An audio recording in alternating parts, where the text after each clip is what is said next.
오늘 함께 은혜 받으신 하나님의 말씀입니다. 구약 성경 사사기서 19장 1절로 10절 말씀입니다. 사사기 19장 1절로 10절 말씀입니다. 한 절씩 교독하도록 하겠습니다. 이스라엘의 왕이 없을 그때에 에브라임 산지 구석에 거류하는 어떤 레위 사람이 유다 베들레헴에서 첩을 맞이하였더니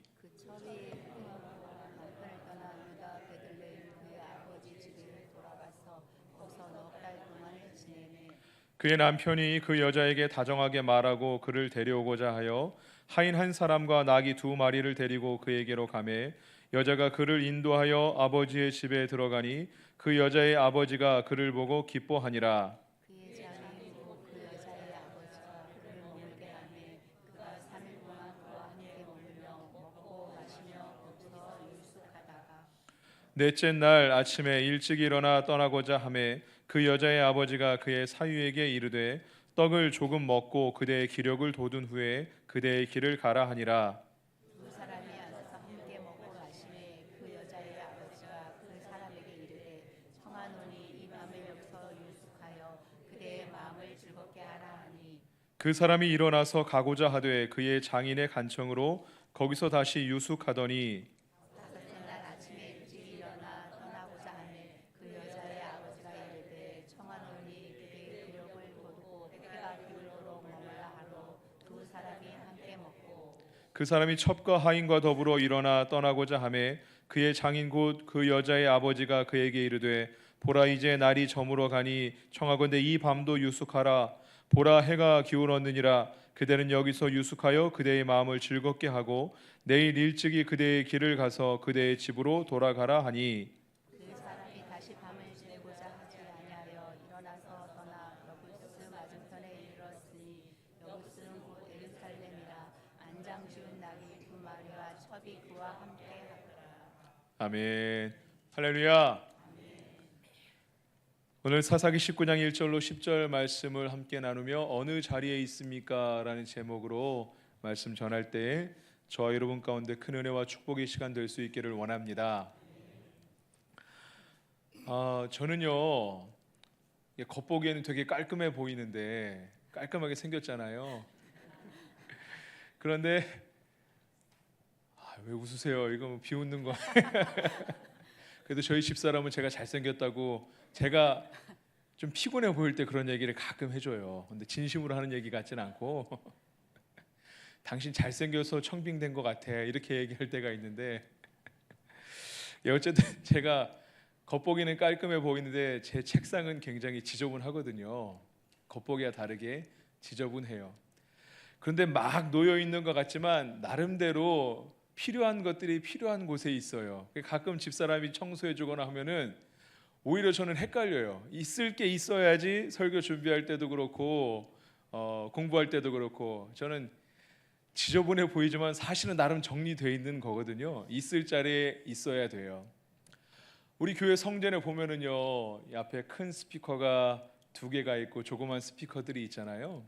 어떤 분들은 스피커가 왜 이렇게 많아? 왜 이렇게 커? 이렇게 생각하는 분도 있겠고 어떤 분은 스피커가 너무 적다. 좀 많았으면 좋겠다. 이렇게 생각하는 분이 있을 수 있어요. 그러나 이 성전에 또 이 공간의 홀에 이런 음향 장비를 할 때는요. 음향 설계를 거치고 있어야 할 자리에 스피커를 놓는 거거든요. 이게 내 마음에 안 드는다고 다른 곳에 옮기면 소리의 균형이 깨질 수가 있어요. 있어야 될 자리에 있어야 돼요. 우리가 축구 경기를 보면은요, 이 포메이션이 나오죠. 뭐 4-4-2라든지 3-5-2 전술이 있는데 그 전술에 맞게 수비수는 그 위치에, 미드필더는 그 위치에, 공격수는 그 위치에 전술에 맞는 위치에 있어야지 경기가 되지, 게임이 진행이 되지. 자기 자리를 못 찾는다면, 자기 자리와 상관없는 곳에 있다면은요, 그 경기에서 이기기가 어렵겠죠. 자기 자리가 있어요. 교회에도 자기 자리가 있어요. 근데 저는 여기 본당에는 너무 자리를 안 맡으시면 좋겠는데 너무 자리가 이렇게 다 맡아 있어서 처음 오는 분들이 조금 방해될 수 있고 하여튼 그 다음에 다시 한번 얘기를 드리고 앞자리를 가리켜서 우리가 뭐라고 하죠? 교회 앞자리를 금자리라고 하잖아요. 근데 사실 금자리라는 표현이 미국에서 비롯된 거거든요. 미국이 서부 개척 시대에 이게 천막에서 예배드리고 성전을 처음에 만들고 이럴 때 성전을 만드는데 이 비용을 충당하기 위해서 헌금 가지고 안 되니까 이 자리를 시즌권처럼 자리를 1년마다 앉는 자리를 이렇게 돈을 주고 구입할 수 있도록 했던 전통이 미국에 있었다고 해요. 앞자리는 조금 비싼 자리, 중간 자리는 덜 비싼 자리, 저 뒤는 좀 싼 자리. 그래서 앞자리가 금자리인 거예요. 선교사들이 들어올 때 미국에서 선교사들이 많이 들어왔는데 그런 신앙의 전통이 있다 보니까 앞자리가 금자리다 이런 전통이 우리나라에도 생기게 됐죠. 근데 저는 개인적으로는요, 앞자리에 은혜 받는 사람이 있을 수 있고 뒷자리 좋아하는 사람도 있고 저 기둥 뒷자리 좋아하는 분이 있을 수 있어요. 뭐 상관없어요. 예. 그렇다고 너무 뒷자리에 계신 분들은 제 얼굴이 안 보이니까 너무 기둥 뒷자리만 아니면 좋을 것 같아요. 다만 예배를 드릴 때 앞자리가 너무나 헝하면은 설교자가 설교하는데 조금 지장이 있고, 또 앞자리가 헝한 채 뒤에만 있으면은 늦게 오시는 분은 앉을 자리가 없잖아요. 또 예배 드릴 때 앞에가 헝하면은 뒤에 오시는 분들도 사람이 많고 적건 간에 떠나서 자리가 너무 헝해 보이고 예배 드리는데 집중이 안 되겠죠. 그런 편의를 위해서 앞자리부터 앉아 주십사라고 말씀을 드리는 거지, 사실은 저는 그 자리가 중요한 것 같지는 않아요. 어쨌든 이 자리에 관련된 말씀을 드리고 있습니다. 자리가 있어요. 자기 자리가 있어요. 오늘 본문 말씀은 자기 자리를 지키지 않은 어떤 사람, 자기 자리에 있지 않았던 어떤 레위인에 관련된 이야기입니다. 크게 보면은요, 사사기에는 사사에 관련된 이야기인데 12명의 사사, 대사사 6명과 소사사 6명이 있었죠. 사사기는 이들 사사가 이 사사기 시대 때 이스라엘 백성이 우상을 섬기고 하나님을 떠났을 때 하나님께서 저들을 징계하시고 징벌하셔서 주변에는 이방 나라들을 통하여 이스라엘 나라를 괴롭게 할 때 이방 나라들에 대한 괴로움 가운데 이스라엘 백성이 부르짖으며 기도할 때 하나님께서 사사를 보내셔서 이스라엘 나라를 구원하시고, 또는 사사는 그 판관이라는 의미가 있어서 이스라엘 백성을 다스리고 통치하고 재판하는 그런 일들을 했던 기록이 사사기에 기록되어 있죠. 그런데 뒷부분에는 마치 별책 부록처럼 다른 이야기들이 들어가 있는데 레위인에 관련된 이야기, 제사장에 관련된 이야기가 나와요. 첫 번째는 어떤 제사장이 이스라엘 전체 민족의 제사장으로서 하나님 앞에 제사 드리는, 예배 드리는 일들을 감당해야 되는데, 어떤 한 개인이 어떤 한 집안에서 그 제사장을 돈을 주고 사서 자기 개인만을 위하여 제사를 드려달라고 요청했을 때 돈을 주고 팔리게 된 어떤 한 개인 제사장, 불의한 제사장에 관련된 이야기가 나오고요. 두 번째로 오늘 본문 말씀에 해당되는 19장부터 21장 가운데 어떤 불의한 제사장, 레위인인데 자기 자리를 지키지 못했던 불의한 제사장에 관련된 이야기가 나오죠.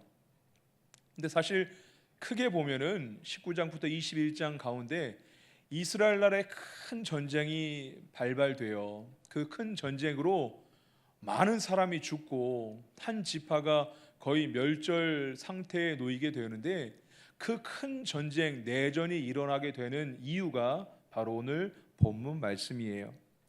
본문 말씀은요, 19장 말씀을 다 한번 읽어보시면 집에 돌아가셔서 19장부터 21장 다 보셔도 좋고, 19장 말씀을 보면은요, 이 레위인이면서도 불구하고, 아니 성경에 어떻게 이런 비윤리적이고 참혹한 내용들이 기록되어 있을까라고 싶은, 이게 정말 성경에 나오는 이야기가 맞는가 싶을 정도로 비윤리적인 이야기가, 참혹한 이야기가 기록되어 있어요. 하나님께서는 왜 이런 악한 이야기를, 참혹한 이야기를 통하여서 성경에 기록함으로 우리에게 주시는 메시지가 무엇인지 오늘 말씀을 통하여 함께 나누어 보도록 하겠습니다. 1절 말씀 같이 읽어보겠습니다. 이스라엘의 왕이 없을 그때에 에브라임 산지 구석에 거류하는 어떤 레위 사람이 유다 베들레헴에서 첩을 맞이하였더니, 이스라엘 왕이 없을 때, 아직 사사 시대에 정확한 시기는 모르겠어요. 이게 학자에 따라서 사사의 중간 정도, 사사 시대 중간쯤일 수도 있고 사사 12명이 끝나고 그 다음 시대일 수도 있고, 근데 많은 학자들은 끝나는 시대는 아니고 시대적으로 좀 더 앞 시대였을 것이다 라고 생각은 해요. 어쨌든 이 사사 시대에 에브라임 산지 구석에 거류하는 레위 사람이, 레위 사람이라고 나오지만 아무래도 이 사람은 제사장이었을 것 같아요. 왜 그러냐면요, 에브라임 산지 구석에 거류했다라는 이 부분, 이 표현이 에브라임 산지, 에브라임 북쪽 산지에 그 당시 실로가 있었는데, 실로라는 지역은 이스라엘의 중앙 성소가 있었던 지역이에요.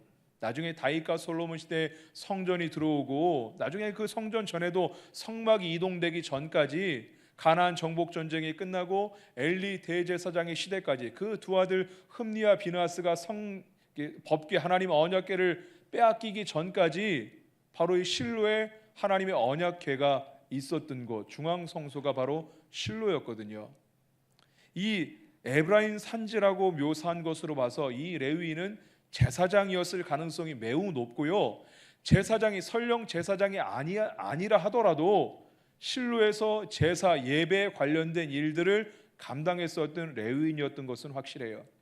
그런데 이 사람이 레위인이었고 제사장 아니면 제사에 관련된 일을 감당했었던 사람임에도 불구하고 멀리 베들레헴까지 가서 여자를 만나서 첩을 삼았다라고 해요. 첩이라는 것은요, 율랑 여성이었을 가능성이 매우 높아요. 음행하는 여인을 그것도 멀리 베들레헴까지 가서 첩으로 맞았다니 제사장으로 있을 수 없는 그런 부분이죠. 2절 말씀 같이 읽어보겠습니다. 그 첩이 행음하고 남편을 떠나 유다 베들레헴에 그의 아버지 집에 돌아가서 거기서 넉 달 동안을 지내매. 음행하는 여자가 남편을 떠나서 고향으로 베들레헴으로 돌아가서 넉 달을 지냈다라고 표현해요. 원어 성경을 보면은요, 남편에게 불만을 갖고 떠났다라고 해석할 수 있는데, 성적인 불만이었을 수도 있고요, 어쨌든 부부관계에 불만이 있어서 남편을 버리고 떠났어요. 자기가 어디로 갈 것도 사실 얘기하지 않고 떠났죠. 떠난 지 넉 달이 됐다는 것은 이 레위인이, 이 제사장이 넉 달 동안 이 여인을 찾았다는 거예요. 넉 달이 지났어요. 음행한 여인, 제사장으로서 레위인으로서 있을 수 없는 여자를 아내로, 그것도 첩으로 삼았는데, 이 여인이 떠났으면은 하나님의 뜻이구나 싶어서 충분히 4개월 동안 음행했던 그런 습관들을 끊어낼 수 있었던 시간이었음에도 불구하고 그 여성을 잊지 못해서 4개월 동안 찾다가 베들레헴의 그 고향에 갔다는 얘기를 듣고 그 여인에게 다시 돌아가야 되겠다는 마음을 품게 돼요. 3절 말씀에 그의 남편이 그 여자에게 다정하게 말하고 그를 데려오고자 하여 하인 한 사람과 나귀 2마리를 데리고 그에게로 가매 여자가 그를 인도하여 아버지의 집에 들어가니 그 여자의 아버지가 그를 보고 기뻐하니라. 그 여자를 도로 데려오고자 하여 나귀 2마리와 하인 한 명과 함께 갔다. 나귀를 굳이 2마리라고 마리수를 기록한 거로 봐서 예물을 준비했던 것 같아요. 아니면 그 나귀 중에 한 마리를 예물로 생각하고 준비했든지, 그 나귀는 물건을 많이 실을 수 있는 동물이기 때문에 예물을 준비하여, 마치 부인을 처음 맞이했을 때처럼 이스라엘 전통상 예물이 필요한데, 그런 예물을 준비하면서까지 그 마음이 변해서 도망쳤던 그 여인을 맞아들이려고 바리바리 짐을 싸서 찾아갔죠. 그 장인이 그것을 보고 기뻐했어요.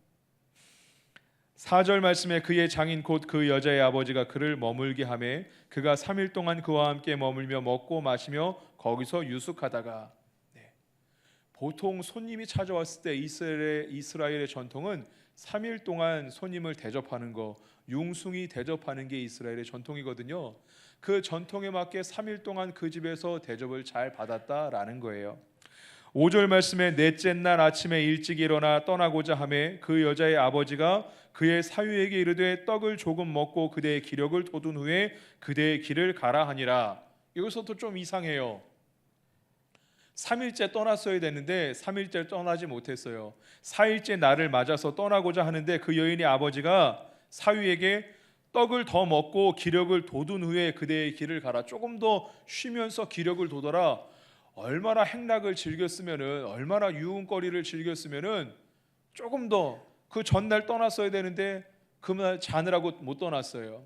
그러나 아침에 떠나려고 하니까 조금 더 회복하고 떠나라라고 이야기하죠. 충분히 더 쉬라. 이미 3일이 지났는데 하루만 더 쉬어라 얘기해요. 6절부터 8절까지 제가 한번 쭉 읽어보겠습니다. 두 사람이 앉아서 함께 먹고 마시매 그 여자의 아버지가 그 사람에게 이르되 청하노니 이 밤을 여기서 유숙하여 그대의 마음을 즐겁게 하라 하니 그 사람이 일어나서 가고자 하되 그의 장인의 간청으로 거기서 다시 유숙하더니 다섯째 날 아침에 일찍 일어나 떠나고자 하매 그 여자의 아버지가 이르되 청하노니 그대의 기력을 돋우고 해가 기울도록 머물라 하므로 두 사람이 함께 먹고. 계속 반복되고 있어요.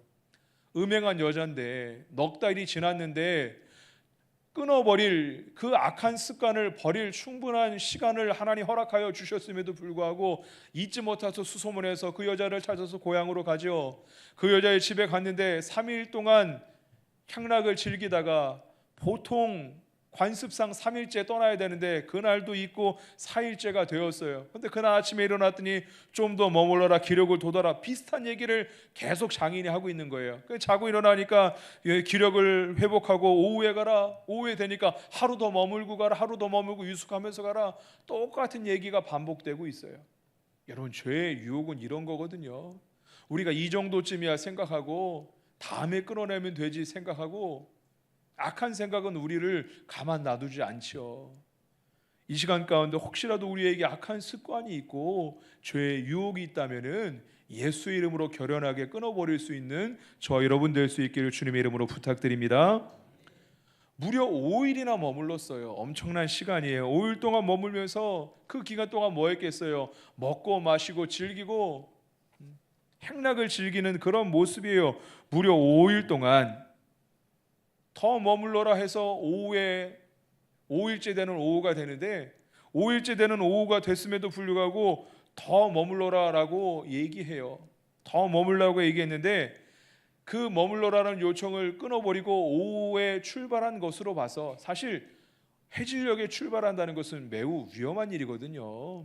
지금이야 치안이 보장된, 물론 나라별로 치안이 보장되지 않은 나라도 있지만 우리나라는 사실 치안이 굉장히 좋은 나라잖아요. 이스라엘 나라 당시에는 왕이 대로 말고는 치안이 보장되지 않은 그런 시기, 그런 나라였어요. 저녁에 떠난다는 것은 매우 위험한 일임에 분명해요. 그런데 그럼에도 불구하고 떠났다는 것은 아무래도 제사장의 사명이 있었던 것 같아요.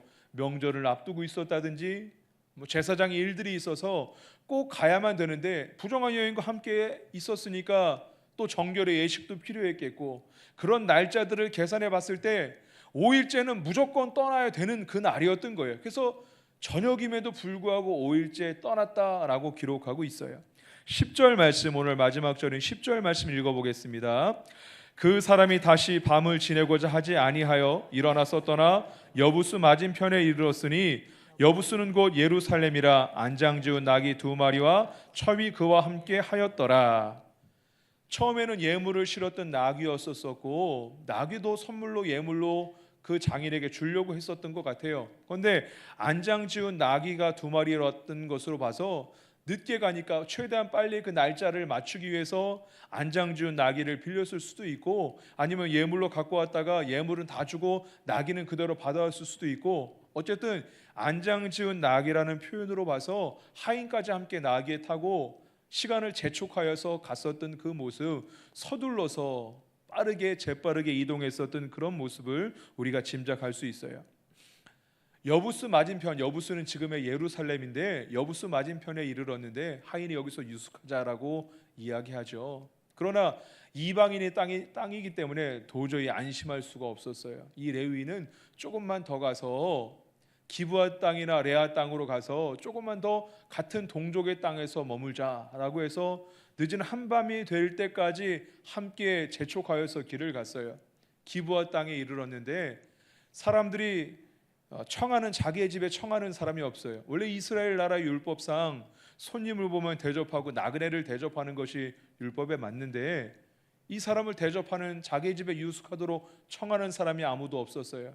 그렇게 시간을 보내고 있는데 밭에서 일하고 늦은 밤에 돌아오던 어떤 한 노인이 자기 집에 유숙하자라고 초청해서 그 집에 가는데 그 집에서 아주 극진하게 대접을 해요. 마실 것을 주고 음식을 주고 나귀들이 먹을 그 풀들도 주고 발도 닦아주고 아주 융숭한 대접을 받아요. 그런데 융숭한 대접으로 끝나는 게 아니라 노인의 융숭한 대접을 받는 것으로 끝나는 게 아니라 사실 그 노인은요 에브라임 출신으로서 베냐민 땅에 살고 있었던 노인이었거든요. 같은 지역에서 살았던 사람, 서로 간에 알지는 못했을 테지만 같은 지역 동양 출신을 만나서 융숭한 대접을 받는데, 융숭한 대접을 받고 있을 때 문을 누가 밖에서 두드려요. 불량배들이 문을 두드리는데 그 사람 손님 나그네를 우리에게 내어줘라, 그 사람을 범하여야 되겠다, 성적 관계를 가져야 되겠다라고 그 남자를 내어달라고 문을 두드려요. 창세기 19장, 사사기 19장 말씀은 창세기 19장 말씀과 매우 비슷한 부분이 있거든요. 창세기 19장은 소돔과 고모라가 심판받을 때 그 소돔 땅에 하나님의 사자들이 들어갔을 때 누가 영접합니까? 롯이 영접하잖아요. 그 롯이 영접하는 그 모습이 이 노인이 레위인을 영접하는 모습과 쓰여진 단어도 형태도 굉장히 유사해요. 우리로 하여금 소돔의 심판, 그 소돔 사건을 생각하고 기억해내도록 우리를 그렇게 인도하고 있어요. 뿐만 아니라 창세기 19장 말씀 가운데도 불량배들이 하나님의 사자인 줄 모르고 그 남자들을 내어달라, 소돔이란 땅이 소도마이트가 이 동성애, 남성 간의 건 동성애를 의미하는 그런 단어거든요. 그 당시에 가나안 땅이 동성애 문제, 동성애가 아주 창궐한 그런 지역이었어요. 아주 더러운 일들을 행하면서 그 남자를 데려달라고 문을 두드리죠. 성적인 욕구를 풀겠다고 문을 두드릴 때에 이 레위인은요 자기 대신에 자기 여인 그 첩을 내어줘요. 굉장히 이율배반적이죠. 그 여인을 정말 사랑해서 얼마나 사랑했길래 넉 달 동안 수소문한 끝에 있는 집을 어디로 갔는지 찾아내서 그 여인을 예물을 바리바리 싸갖고 가서 그 여인을 데리고 오는데, 그렇게 사랑했던 여인인데 자기 생명이 경각에 놓여 있으니까, 자기가 성적으로 범하여질 위기에 놓여 있으니까 사랑하는 여인을 그냥 끌어서 내어줘요. 그 말씀이 사사기 19장 25절 말씀에 있는데 화면으로 준비했으니까 함께 한번 읽어보겠습니다. 읽겠습니다. 무리가 듣지 아니하므로 그 사람이 자기 첩을 붙잡아 그들에게 밖으로 끌어내매 그들이 그 여자와 관계하였고 밤새도록 그 여자를 능욕하다가 새벽 미명에 놓은지라. 끔찍한 일이 일어났죠. 자기가 끌어다가 밖으로 끌어다가 자기 살려고 자기 첩을, 자기 여인을 밖으로 끌어다가 자기가 끌어다가 바쳤어요. 그 전에 자기 그 노인은, 손님을 초대했던 노인은 마치 롯이 그랬던 것처럼 내 딸들을 대신 주겠다라고 얘기할 정도로 했지만 밖에 사람들이 말을 듣지 않으니까 이 레위인은 자기가 살려고 자기 첩을 위험한 곳으로 사지로 내몰았어요. 밤새도록 능욕을 당한 끝에 이 첩이 죽어요. 그 문 앞에 엎드려서 죽어 있어요. 그 죽은 여인을 발견하고 이 레위인은 분노하죠. 이 첩을 거기서 근데 장사 지내고 안타까워하고 슬퍼하고 뭐 다른 방법을 찾은 게 아니라 나귀에다가 그 첩의 시체를 싣고 자기 고향으로 돌아가요. 그리고 더 끔찍한 일을 저지르는데 그것이 29절 말씀이에요. 사사기 19장 29절 말씀 읽어보겠습니다. 그 집에 이르러서는 칼을 가지고 자기 첩의 시체를 거두어 그 마디를 찍어 12덩이에 나누고 그것을 이스라엘 사방에 두루 보내매. 엽기적인 일이죠. 있을 수 없는 일이에요. 성경에 정말 이런 일이 있을까 싶은 일인데 그것도 심지어 레위인이 이런 일을 벌였어요. 제사장이었을 가능성이 매우 높은 이 레위인이 시체를 토막내서 이스라엘 12지파에 보낸 거예요. 끔찍한 일을 벌였어요. 증오심에 불타올랐겠죠. 그 여인을 거기서 장사하지 않고 싣고 가면서 사랑했던 여인이 죽었다는 그 싣고 가는 그 마음 가운데 증오심이 더 커졌겠고, 증오하는 마음으로 끔찍한, 사람이라면 할 수 없는 그런 일들을 벌였어요. 그 토막난 시체들을 12지파에서 보고 분노하고 군대를 모으기 시작하죠. 그 군대가 얼마나 모았냐면요, 사사기 20장 2절 말씀 한번 읽어보겠습니다. 준비한 화면으로 사사기 20장 2절 읽어보겠습니다. 온 백성의 어른 곧 이스라엘 모든 지파의 어른들을 하나님 백성의 총회에 섰고 칼을 빼는 보병은 40만 명이었더라. 총회로 모였어요. 미스바 성회를 모이듯이 총회를 모였어요. 모여서 전체 어른들이 모여서 지도자들이 모여서 회의를 하는 거예요. 이 일을 어떻게 처리해야 되냐, 가만히 놔둬야 되냐. 그런데 그 곁으로 군인들이 40만 명이나 모였대요. 이건 어마어마한 숫자거든요. 지금 현재의 기준으로 어마어마한데 이 과거 이스라엘의 기준으로는 정말 어마어마한 숫자였어요. 여러분, 우리가 새벽에 사사기 강해를 나누는데 드보라가 이스라엘 군대 전체에서 전 지파에서 군대를 모을 때 모았던 군인들이 1만 명이었어요. 그 이후로 기드온이 하나님의 부르심을 받고 군대를 모을 때 모든 지파에서 모았던 군대가 3만 2천 명이었어요. 나중에 사울 왕이 블레셋과 싸울 때 사울 왕이 온 이스라엘을 통일하고 전체 지파에서 사람들 군대들을 징집하여서 정말 많이 모으는데 32만 명을 모았었어요. 역대적으로 없었던 그런 숫자를 모았던 거죠. 그런데 무려 40만 명이나 모였다는 것은 정말 싸울 수 있는 모든 사람들이 칼을 갖고 나온 거예요. 그만큼 분노하고 치를 떨면서 모았어요. 레위인이 그 총회 때 들어가서 얘기를 하는데 자기가 잘못한 거, 자기가 레위인의 신분이었음에도 불구하고 행음했던 거, 자기가 잡혀갔어야 되는데 자기 대신에 자기 첩을 끌어다 내어준 거, 이런 것들은 쏙 빼놓고 저 베냐민 지파의 악한 일들, 강력한 단어, 아주 센 단어들만 골라서 저들이 저런 음란하고 아주 악한 일들을 행했다 호소하죠. 그 얘기를 듣고 이스라엘 백성들이 더 진노하고 이놈들 가만히 놔두면 안 되겠다. 그 40만 명이 군대에 일어나서 베냐민 지파의 땅을 쳐들어가요. 기드온 땅을 쳐들어가요. 근데 기브온 성만 함락된 게 아니라 모든 베냐민 지파의 성들을 다 함락시키고 베냐민 지파의 대다수의 사람이 죽어요. 완전 절멸 상태에 이르게 돼요. 한 가지 문제가 생겼어요. 그게 문제가 뭐냐? 하나님께서 12지파를 주셨는데 한 지파가 없어진다는 것은 하나님 뜻이 아닌 것 같은 거예요. 그럼 베냐민 지파가 남자 조금만 남았는데 이들이 어떻게 명맥을 유지할 수 있을까? 죽어라고 싸웠는데 그 싸우는 과정 가운데도 처음에 2번은 져요. 그리고 3번째 이기는데 싸우는 가운데도 서로 간에 죽고 죽이는 일이 있어서 감정도 좋지 않고 저들은 아주 악한 존재들인데 자기들의 딸을 저 베냐민 지파에 주지는 못할 것 같은 거예요.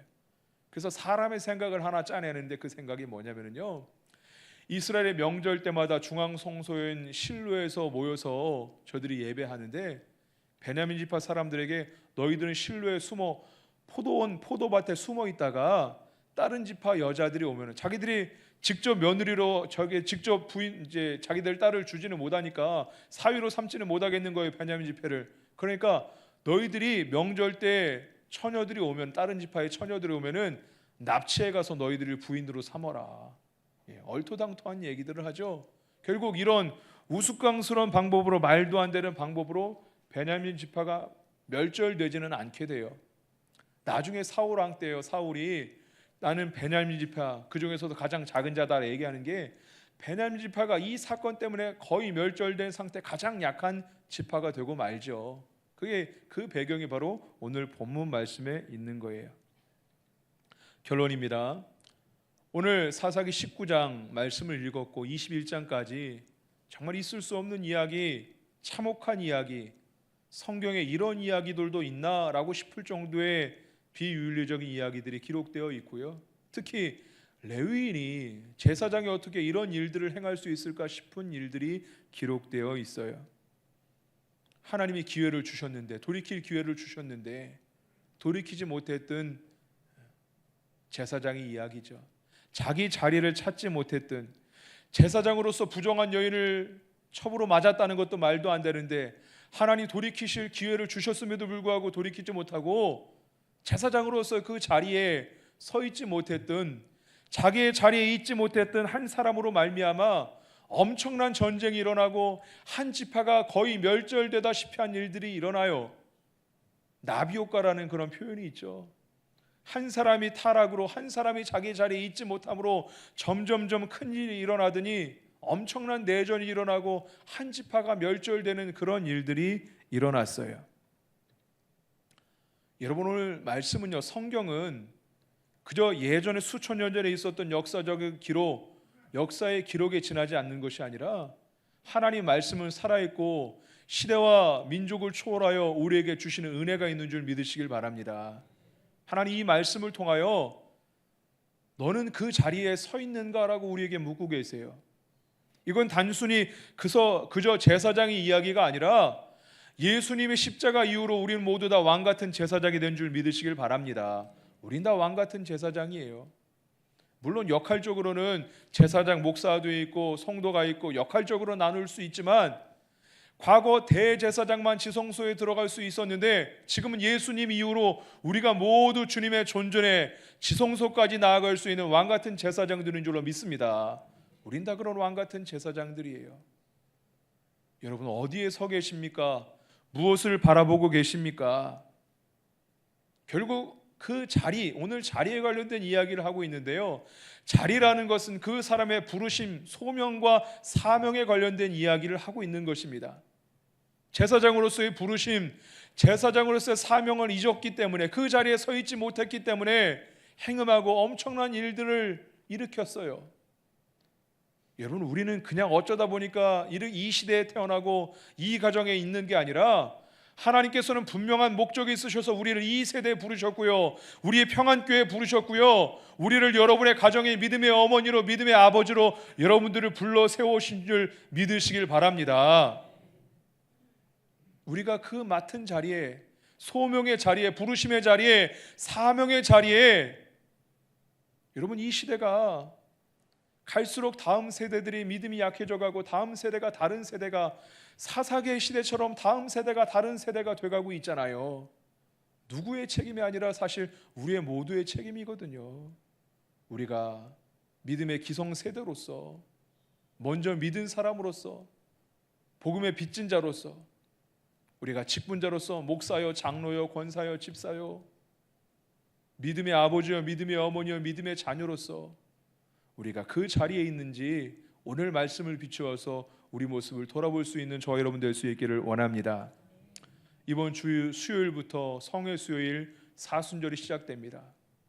사순절은요, 어느 때보다도 말씀 앞에, 기도 앞에, 기도의 자리에 나올 수 있는 게 바로 사순절입니다. 이 사순절 경건 생활에 힘쓰므로 우리의 자리, 하나님이 우리를 부르신 그 부르심이 희미해졌다면요, 그 부르심을 회복하고 사명의 자리가 어딘지 찾지 못하고 있는 분들이 계시다면요, 그 사명의 자리를 찾을 수 있는 저와 여러분 될 수 있기를 원합니다. 이번 주부터 사순절이 시작되는데 이번 한 주간 내가 정말 내 자리에 서 있는지, 교회는 그리스도의 몸된 교회잖아요. 각자의 역할들이 다 있잖아요. 우리 교회는 찬양대도 훌륭하고 찬양팀도 훌륭하고, 우리 차량 봉사하시는 권사님도 있고, 주차 봉사하는 분이 있고, 안내하시고, 우리 주방이 너무나 훌륭해요. 저는 우리 주방 밥이 너무 맛있어요. 주방부 수고하시는 분도 있고, 토요일 되면 청소하시고 봉사하시고, 어제도 권사님도 얼마나 늦게까지 청소하시고 주일을 준비하셨는지. 각자의 역할들이 있잖아요. 우리가 각자의 역할들 자기 자리에 있기 때문에 교회가 세워지고 돌아가고 예배가 드려지게 되죠. 그러나 그리스도의 몸된 교회, 우리가 예수 그리스도 안에서 한 방향으로 또한 나아가야 되는 게 교회잖아요. 내가 그리스도의 몸된 교회에서 내 위치에, 내 자리에 잘 서 있는지, 오늘 한 주간 동안, 이번 한 주간 동안 부르심에 대해서, 사명에 대해서 다시 한번 점검할 수 있는 저 여러분 될 수 있길 주님의 이름으로 축원드립니다. 말씀을 붙잡고 결단하고 적용할 수 있는 시간 갖기 원합니다. 오늘 말씀에 그 자리에 서 있는지, 어느 자리에 있는지 묻고 있습니다. 오늘 말씀을 통하여 은혜 받은 내용들, 구절들, 단어들이 있다면 주보나 핸드폰을 꺼내셔서 기록하시고요, 이번 한 주간 동안에 말씀과 상관없는 삶이 아니라, 우리 지난주는 그리스도의 향기에 관련된 말씀을 나누었잖아요. 오늘 어느 자리에 있습니까? 라고 말씀을 전했습니다. 하나님 주시는 말씀과 은혜들을 기록하면서 그 말씀을 적용할 수 있는 한 주간이 될 수 있기를 원합니다. 어느 자리에 있습니까? 제사장의 자리에 서 있습니까? 여러분의 가정에 영적인 제사장으로 여러분들을 세워주셨는데 영적인 제사장의 자리에 서 있으십니까? 부르신 목적을 잊은 채 살고 있지는 않습니까? 그 부르신 자리를 사모하고 우리 사명을 기억하며 우리 찬양하며 하나님께 나아가길 원합니다. 창조의 아버지 함께 찬양하겠습니다.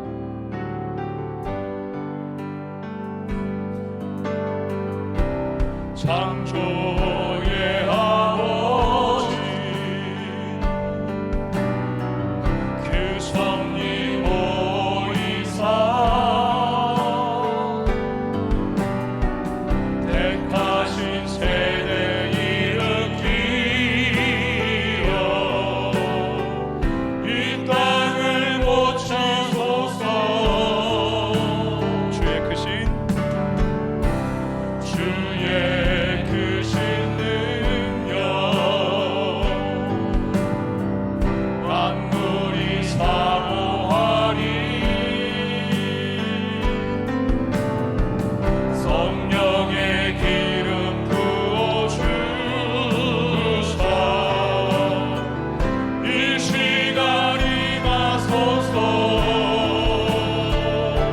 주 영광 여기 임하사 열방 향해 금이 비추소서. 주의 얼굴 구할 때 주의 향기 모으소서. 주 영광 여기 임하사 주 영광 여기 임하사 열방 향해 금이 비추소서. 주의 얼굴 구할 때 주의 향기 소명의 자리 사명의 자리를 생각하며 주 영광 여기 임하사 열방 향해 금이 비추소서. 주의 얼굴 구할 때 주의 향기 모두 주 영광 여기 임하사 주 영광 여기 임하사 열방 향해 금이 비추소서. 주의 얼굴 구할 때 주의 향기 머무소서. 우리 시간 말씀 붙잡고 기도하기 원합니다. 주님 사명의 자리에 서 있게 하여 주옵소서. 부르심의 자리에 서 있게 하여 주옵소서. 주님 우리가 어디 있습니까? 부르심의 자리를 회복할 수 있도록 은혜 내려 주시옵소서. 주의 이름 몸을 감사하여 기도합니다. 주여 주여 주여 거목을 이루신 하나님 아버지 하나님 이 시대 가운데 우리의 교회 우리의 가정에 우리를 당신의 제사장으로 삼아주신 줄로 믿습니다. 하나님 어디에 서 있습니까? 우리가 어디에 서 있는 것이 아무런 문제가 없는 것 같지만 한 명의 제사장이 한 명의 레위인이 자기의 자리에 서 있지를 못할 때에 하나님은 저 시대와 저 민족 가운데 얼마나 끔찍한 일들이 일어나고 하나님 앞에 서 있지 못할 때에 온갖 죄의 유혹 가운데 분행하고 향락에 찌들어서 저가 결국은 죄의 도구가 되고 말았습니다. 우리가 어디에 있습니까? 하나님 손에 붙잡혀 있습니까? 아니면 악한 영의 손에 붙잡혀 있습니까? 하나님 우리를 불쌍히 여겨 주옵시고 이번 한 주간 동안에 하나님 40년 기간 영적인 절기에 소명의 자리에 사명의 자리에 나와 있게 하여 주옵소서. 우리의 가정의 영적인 제사장으로 우리의 교회의 직분자로 사명 감당할 수 있도록 은혜 내려 주옵소서. 주님의 은혜를 주님의 보혈로 덮어 주시옵소서. 하나님이여 이번 한 주간 동안 우리의 삶이 우리의 서 있는 자리를 점검하며 부르심을 새롭게 하여 주옵시고 사명의 자리에 있게 하여 주옵시고 주님의 친 사명을 바라볼 수 있는 귀한을 허락하여 주옵시고 은혜의 상중에 붙잡아 주옵소서. 주님의 보혈로 덮어 주시옵소서. 우리가 사명의 자리에 있게 하여 주옵시고 제사장의 자리에 설 수 있도록 인도하여 주옵소서. 주 영광 여기 임하사 주 영광 여기 열방역에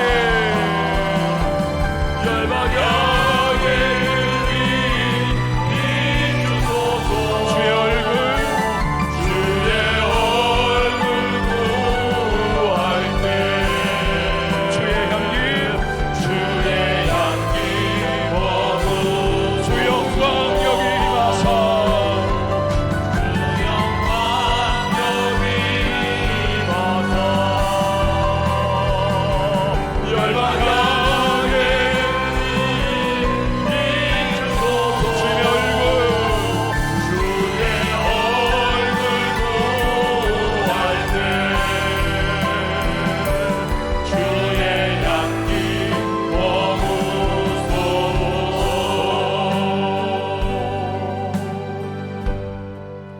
사랑이 많으신 하나님, 오늘도 거룩한 주일 주님의 전에 우리를 부르시고 예배할 수 있도록 은혜 내려 불러주시니 감사합니다. 아멘. 하나님, 한 명의 제사장이 자기의 자리에, 부르심의 자리에, 사명의 자리에 있지 못하고 하나님 기회를 주셨음에도 불구하고 타락하고 음행하고 결국은 엄청난 결과를 가져오는 일들을 오늘 말씀을 통해 들었습니다.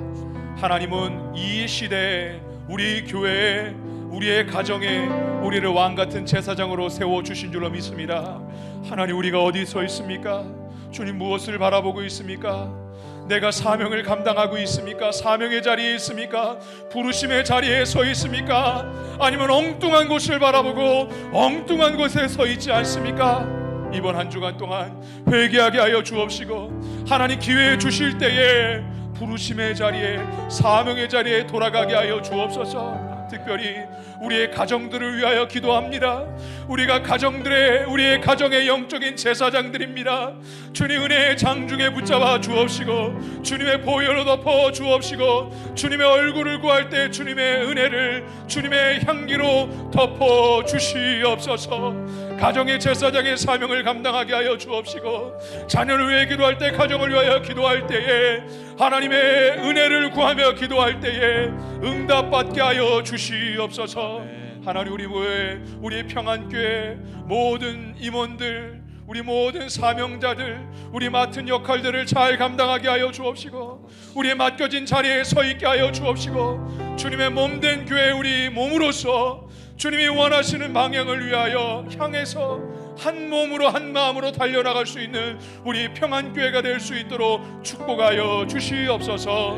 감사하며 우리 구주 예수 그리스도를 받들어 축복 기도하옵나이다. 아멘.